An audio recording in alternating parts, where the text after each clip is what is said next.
everyone, Michelle Seidling here with another episode of Food Experience Unplugged. Today we are talking about chronic headache. That just gives me a headache thinking about it. And what we can do from a holistic perspective to overcome those things.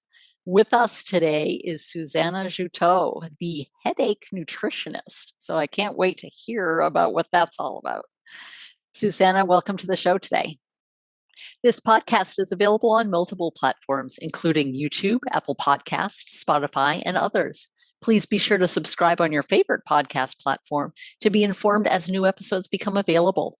If you enjoyed today's episode or any of our episodes, please rate and review the podcast on your favorite platform. As always, check out our website at foodexperienceunplugged.com for some resources as you begin your health journey. Thanks so much for having me, Michelle. I look forward to this conversation with you because this is a topic that just isn't talked about enough, considering that such a large segment of the population do deal with either chronic headaches or migraine conditions. So thank you for having me on. You're welcome. Well, to get started, will you take a moment to introduce yourself and what brought you to this point? Why the headache nutritionist? Why that direction in your career? Yes, well, so many things actually led to this final where I feel like I'm in the right place now. So I've always loved the brain. Even as a little kid, I had little models and posters on my wall of the brain. And so I went into neuroscience as my undergrad. And after that, I also really love nutrition. And I actually switched directions completely to become a dietitian, where there's some coverage of brain health, but not much on headaches, not much on too much nutrition for the brain overall. And then as I was practicing as a dietitian, I had got my master's in dietetics and was what I call kind of a jack of all nutrition trades, in that I worked at a community health center and covered a lot of different aspects of nutrition and different chronic conditions and how we can how nutrition can help overcome those. And while I was working there, I actually ended up with not quite a brain injury, but they found a brain tumor. All of a sudden, I started getting really, really bad headaches and could no longer function. And it just got worse to the point that I could no longer work. And that's when they ran an MRI and found a brain tumor pressing on my brainstem about the size of a ping pong ball. And so, of course, they quickly operated, and I was told, all of those headaches, all of those symptoms that you've been experiencing the last month, those will all go away, no problem.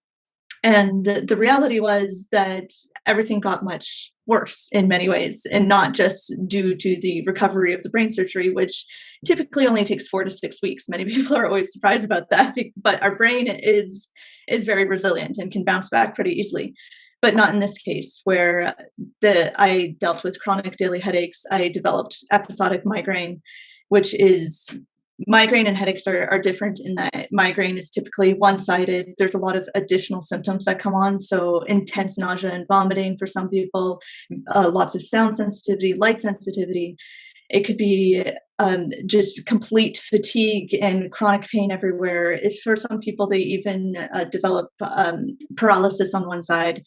And so there's a lot of symptoms that come along with migraine, whereas the chronic headaches were also debilitating in their own way, in that they were constant.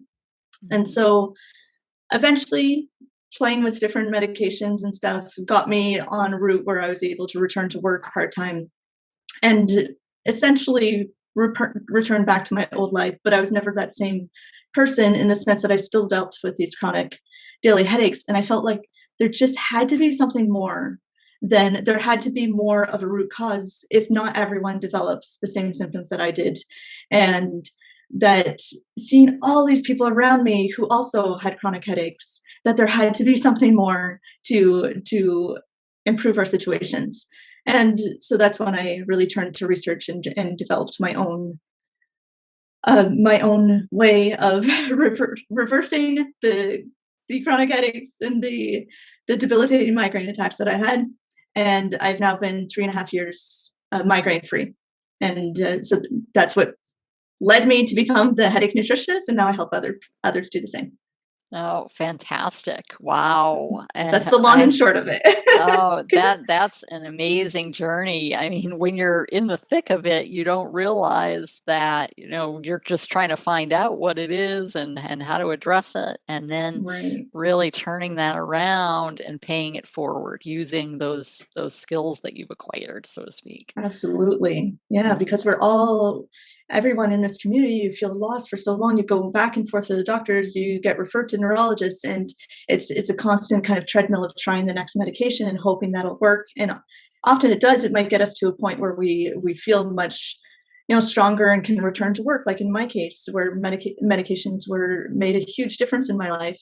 But then there's more to just that avenue. There's a lot of, and I know you are always talking about holistic nutrition and all the different areas of your lifestyle that you need to look at, and it's not just one stream where we're relying on the conventional medicine area of expertise. We really need to look at multiple multiple ways of seeing things and address all the areas of our lifestyle to see improvement. Absolutely. Now you mentioned, the difference between the migraines and the chronic headaches. Now, Mhm. with chronic headaches, versus just kind of a headache every now and again, Mhm. are there a myriad of different causes? Will you tell us a little bit more about the chronic headaches? Yeah, yeah. So chronic headaches, there surprisingly is very little research on chronic headaches. Most of the research is on migraine, and they are similar. It's thought to be very similar mechanisms behind it. But the difference between 98% of the population has dealt with a headache at some point in their lives. And the difference between that and something like a chronic headache is usually the severity is higher. Typically Advil and Tylenol don't touch it, or they might take the edge off of it, but it comes back. So either you're relying on those over-the-counter medications over every single day, and that's very harmful for the gut.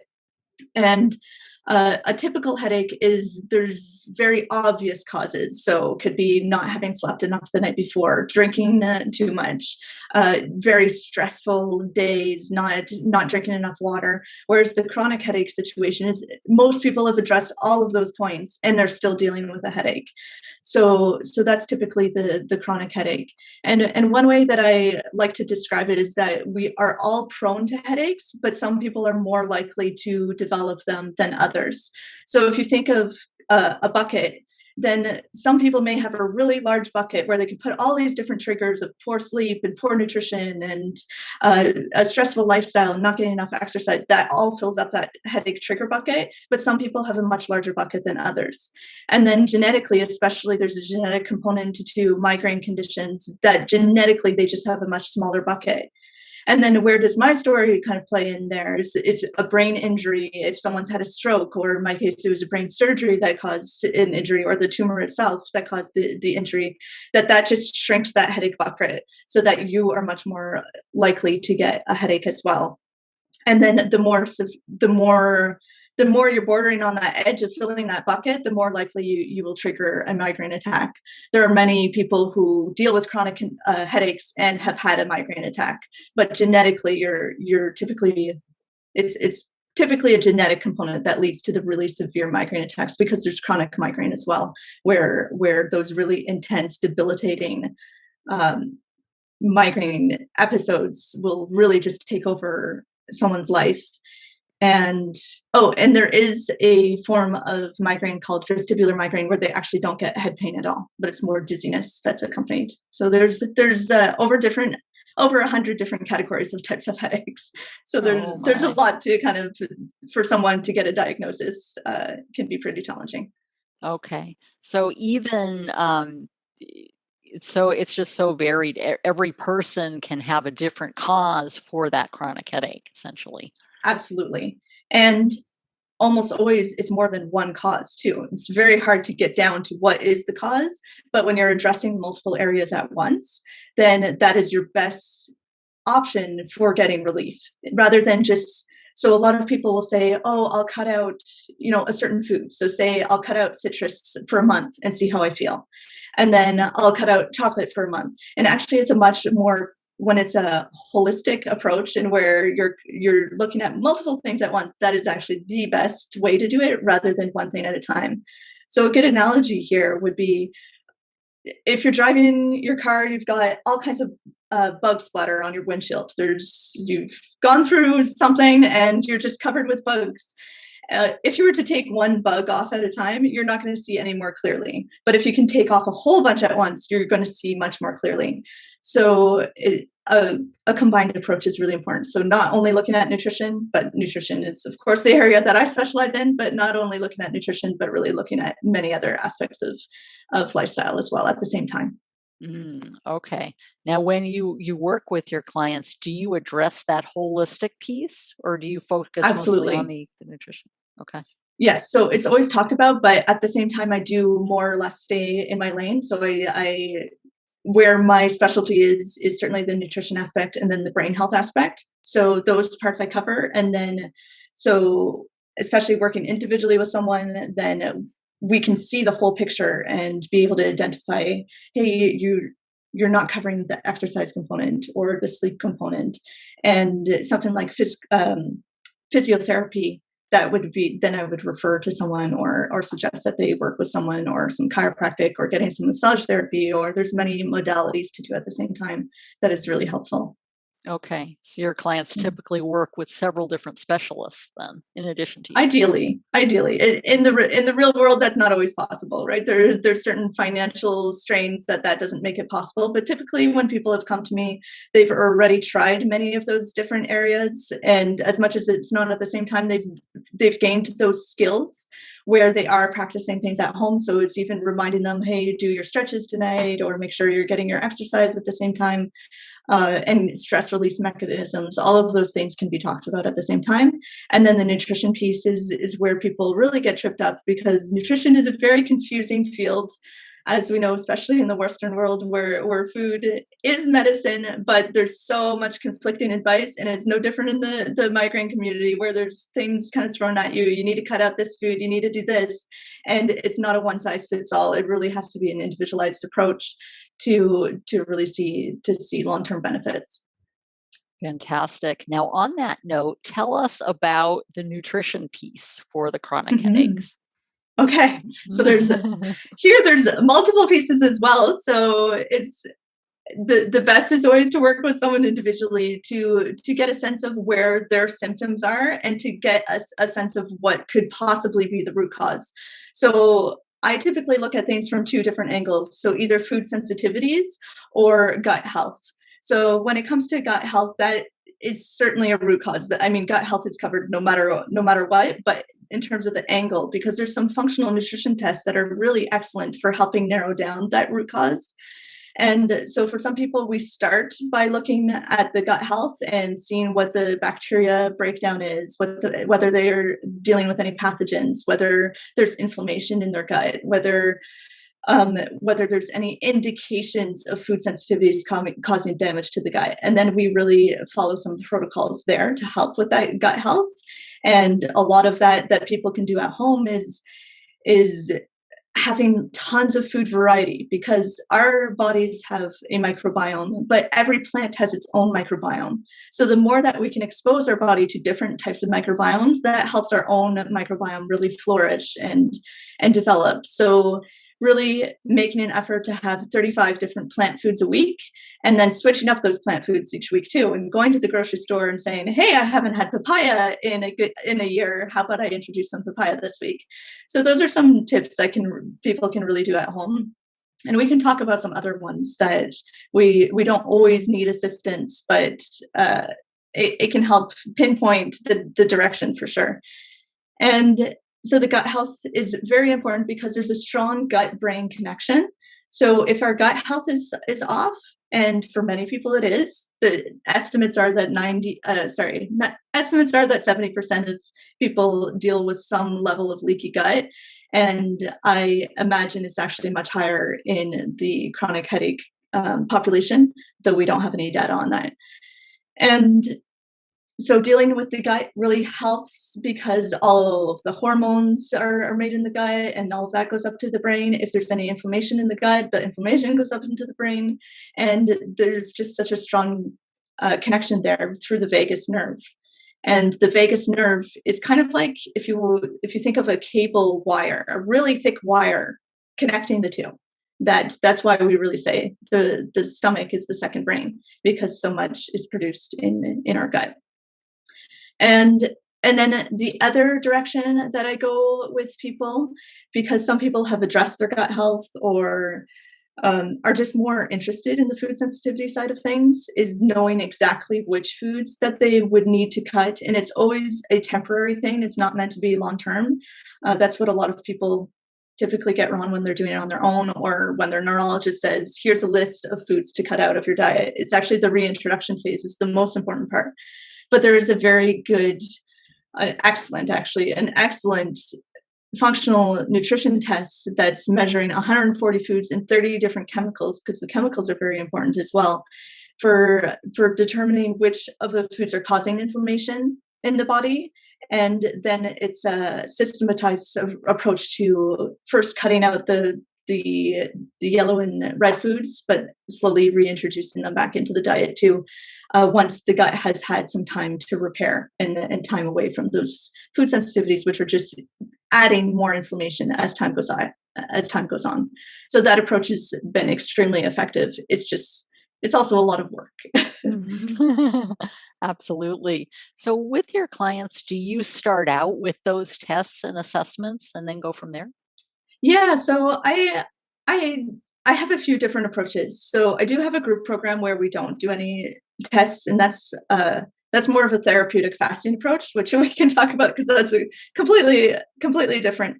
But when I work one-on-one with clients, then we either decide on the gut approach or the food sensitivity approach from the get-go, and then that is tests that we would run first and then go based on the results. That way it's a very individualized approach, and all of the nutrition advice is very personalized to the individual, because I've never seen a test even look similar to another.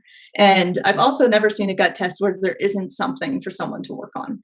So I think it's a very good starting point for everyone to get down to that root cause.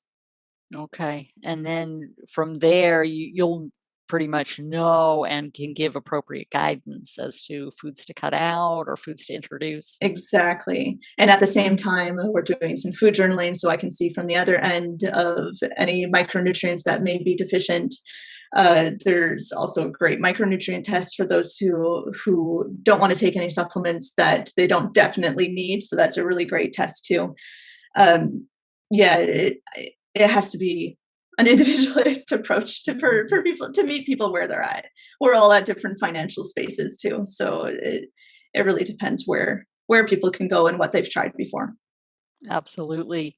Now, will you give us some examples of those with whom you've worked as far as that nutritional piece in overcoming the chronic headache? Yeah, for sure. So my client Jess, she came to me and she was dealing with chronic headaches every day, and she had occasional episodic migraine as well, where she would be so the headache would become so debilitating that she would often throw up, and she had to lie in a dark room. So this is very common. This is a typical case, I would say. And she came to me and really, really did not want to change her food intake, and was very nervous about that, and didn't want to change. She didn't want, a different social side of things, but also felt like she was at her wit's end and didn't know what to do next. So we started her off on a very light approach where we only targeted the foods that have the best research behind it. And then at the same time, we were really focused on alleviating her gut symptoms and improving her gut health. So not only is plant variety extremely important, but getting resistant starches are really important. They're getting enough of certain plant foods really helped fix up the gut. And within 12 days, she was writing me saying, "This is miracle life. I never knew I could feel this good. And why didn't I start this so much easier or earlier?" And then at the same time, she was saying, why did I think food was so difficult? Like now I can reintroduce all that and it's only been 12 days. So often we get in our minds that, oh no, I'm going to have to cut out this food for the rest of my life. And I love this food, but actually the reintroduction phase is the most important. So it's a short-term pain for long-term gain for sure in this case. Another client, Matthew, Matthew, he was having so many migraine attacks, and his kids were really noticing. He had young kids, and they would pray at night and say, "I wish Daddy would no longer get the head pain." And so he realized that he needed to reach out for help, and we decided a food sensitivity approach for him. He had actually heard me on a podcast before, and where the podcast was completely focused on addressing food sensitivities and how that can be really powerful, because once you take out that inflammation in the gut, then your gut has time to heal. And though the food sensitivities themselves aren't the root cause, taking them out allows you to get to that root cause, which is almost always something going off with the gut, and allows the gut to heal. So with him, it actually took longer than with my typical clients. So often we see results within 10 to 14 days with the food sensitivity approach. With him, it actually took 4 weeks before we saw much symptom improvement, and then it slowly got better from there. So it's kind of like a train leaving the station. Once you start seeing improvements, it starts to take off, and those improvements just build on top of each other. And he now considers himself completely migraine-free, and has a lot of strategies to make sure that he maintains that control. Because as much as we can get to that point where we're symptom free, it can always come back. It's not a cure, it's not a treatment. Even we can reverse migraine and headache conditions, but you need to continue following those lifestyle trends and basically protocols that we built together. And so he feels very happy. And his daughter actually wrote me such a nice note and said, thank you for his 10-year-old. Thank you for having my daddy back, which is, very touching, because it changes lives, right? When anyone who has dealt with such a debilitating condition, it's believed to be the second most debilitating condition in the world. I don't have the stats in front of me, but I forget what's first. But that it affects your whole life, because it comes to a point where you can't even plan anything, because you don't know if you're going to get an attack that ruins that planning. So many people don't want to commit to anything. They don't want to leave the house. They lose a lot of friendships this way, and it really hurts our productivity in life and just our feelings of well-being. And we want everyone to feel good and to live their lives to the best that they're able. Absolutely. Now, with your own experience, how was that in terms of that nutritional piece? You had had surgery for the tumor, but then you were getting the chronic headaches. How did you personally address that nutritionally? Yeah, so I started with just cleaning up the diet. I think everyone has ways that they can improve or switch things up and everything. So even though I was a dietitian, there was plenty I was able to work on as well. So my first approach was to address things from that nutritional point of view and to have the healthiest diet as I could. It didn't make much difference in my case. It did. It allowed me to return to work along with the medications that I was able to find that were effective enough. Of course, those medications come with their own symptoms, but it was enough to be able to function and to start a family and all of those things. And now, what was I getting at? Okay, so nutrition. So there's a healthy diet, and I think this is often actually a big misconception, especially when people do go work with a nutritionist or a dietitian or a naturopath who doesn't specialize in headaches, that the thought is, hey, all we need to do is clean up your diet. Let's do these little tweaks. And that's rarely sufficient. For some people, maybe it might be enough, but it's almost always something deeper that we need to look at. And so cleaning up the diet wasn't sufficient, and I didn't have much more in my toolbox from school. We didn't get into migraine conditions. There's a lot of information on diabetes, but there's very little on other other conditions out there. So I started doing my own research. I was fortunate at the time to be on mat leave with my daughter, where I did have some time in the evenings to look at different studies. And at the same time, people were asking me a lot about intermittent fasting. And so at that time, I was like, well, I always told people, no, you need to eat every 3 to 4 hours, and that's the only way for health. And when everyone started asking me more about this, I said I had to do my own due diligence and look at what kind of research this was coming from. And I found the fasting research extremely compelling, even though it's still early in the scientific world, that we don't have a whole bunch, but there's enough that we can see that there's a profound effect on the brain to add in some fasting periods. And at the same time, there is quite a bit of research on the ketogenic diet for reversing migraine conditions. And though I've never been interested in the ketogenic diet is based off of fasting. So there's plenty of research on the ketogenic diet, and for many people that is a great strategy for them, but it just personally wasn't something that I was interested in. And so I decided to try the fasting approach, and I was my own guinea pig there. So with the fasting approach, I decided to try it on myself before I could ever say yes, yay or nay to anyone else. And within 8 weeks, I was able to go off all of my medication. So 4 weeks, I was able to cut my medication in half. By 8 weeks, I was able to cut it off completely. And within 16 weeks, all of the fatigue and many of the other symptoms that came along with the different medications were completely gone, and I was back to my normal self. And I just knew how powerful this was. And along, when you can combine that with the different nutrition strategies that we do have evidence behind, and there's a lot of them, especially from the gut health perspective, that combining the two strategies together really can reverse it for many people. And I've worked with many clients on this as well. Anyone who is interested in this path, which of course isn't for everyone, but many people are. And that's when, just this past January, I actually started a group program for the fasting part of things, because it doesn't need to be quite an individualized approach, a one-on-one approach, although everyone does tweak it to be best for their own lifestyles. Fantastic. I love that. I just love how you did your own research and say, okay, what is going to work in my situation?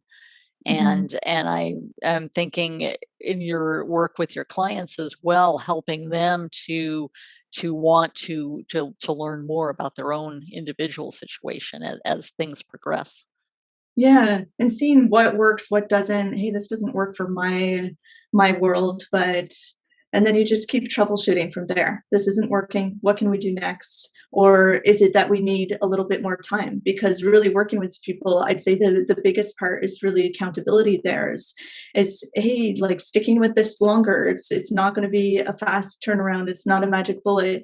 And as much as we all know that intuitively that something isn't going to work right away, when we are paying for a program or doing different, changing your diet completely or trying new approaches, we often do still want those results immediately. So just being there and supporting people through that is probably the biggest role of working with someone individually or in the group as well. It's like, no, sticking with this and this isn't, it's not going to be a quick turnaround. Because even for myself, the fasting, it was of 8 weeks before I saw a significant improvement.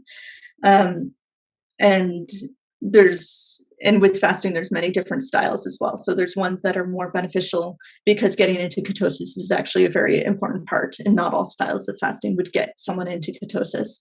But ketosis uses it's using fat as fuel. So fat gets changed into ketones and then using those ketones as fuel. And there's a few theories out there that migraine conditions and severe headache conditions are actually caused due to glucose dysregulation, where the glucose isn't getting into the neurons properly. And so a different type of fuel, using the ketones as fuel during these moments, is very effective, where we can when one door closes, the glucose door is closed and we can't get into the cells, then we can use the other door for the ketones to get in instead. And that's really, that metabolic switch there is extremely helpful. And just evolutionary wise, that's why it's there. And that's why we have all these mechanisms into play so that we can tap into different modes of fuel to Okay. remain energized and to feel good. Absolutely. I love that. Now, when those when people are suffering from chronic headaches and such, what is the first step to really find the root cause and identify nutritional or other means of relief from that? Yeah, so the first step is to do a really detailed headache food journal where you're doing that for a month and trying to piece together anything that you see.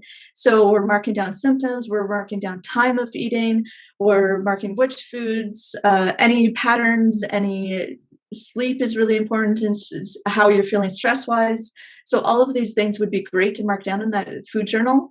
And this is also a very good tool to bring to the doctor, because often in our community we feel that the doctors dismiss us and that headaches are they're not recognized as debilitating as they really are. And so going in there and saying, look at all my symptoms. And from there, you can really identify, is it more likely to be a hormonal related? Because then there's certain approaches to address the hormone headaches. Is it every time you eat, you feel awful right after, or every time you eat a certain meal, do you feel awful? And then also looking at the nutrient timing of food is really important as well, seeing how often you're eating. So are you eating from 7 a.m. to 11 p.m. when you go to bed? Then that's just not allowing your gut any time to rest. So even a 12-hour window where you're not eating can be extremely beneficial. So stopping eating more or less when it gets dark out, or say 7 p.m. and going till 7 a.m. can make a huge difference for a lot of people, because if you are busy digesting food all the time, then you're not able to repair cells, and you're not able to regenerate cells. You're not doing any of the cleanup mechanisms that happen when we're not digesting food. So even that 12-hour window can actually make a really big difference for a lot of people. So those are some good starting points. And just count up with that food journal, you can count up, hey, how many plant foods am I getting a week? And see where you are. How close are you to that 30 to 35 plants a week goal? Okay, fantastic. I love that. Just really taking it head on, so to speak. I guess no pun intended with the headache and Right. but really doing your own research per se, and really looking at your situation. That is fantastic. I love how Yeah, you're really really playing detective, I think, is probably the best way to think of it. Is like looking at your own body and your own how you feel, and trying to do that with a fine-tooth comb. And then from there, you really have some points that, hey, I want to address my hormones. Okay, I'm going to work with someone on that. Hey, I really want to look at my gut health. Then you can go with that area, or you can say, hey, I think like every time an hour after a meal, I always feel lousy. That's a good indication that food sensitivities are involved. Okay. Well, Susannah, how can people get in contact with you? Yeah. So you can find me at headachenutritionist.com. On my website would be www.headachenutritionist.com. And same with Instagram. You can find me at Headache Nutritionist, and I love getting DMs, and let me know if anything kind of stood out to you with this episode, or you can also email me, and that's info@headachenutritionist.com would be great. Okay, fantastic. We will include all of those things in the show notes. Susannah, it's been a pleasure. It's been super informative of Great. a solution to chronic headaches from a holistic and a nutritional piece. So thank you for being here today. No problem. Thank you for having me. Hey everyone, Michelle Seidling here at Food Experience Unplugged. Are you enjoying the Food Experience Unplugged podcast and are ready to ramp it up a level? Then it's time to go premium. With a premium podcast membership, in addition to all the great podcast episodes you know and love, you'll receive additional bonus content and exclusive interviews from many of our podcast guests. You'll receive a live Q&A access each month where I'll address questions pertaining to holistic health and how you can start your journey. You'll also receive weekly shorter video clips with information on tips, tricks, and strategies to get started, to build consistent habits, and to take charge of your health. Go premium today. I'll see you there.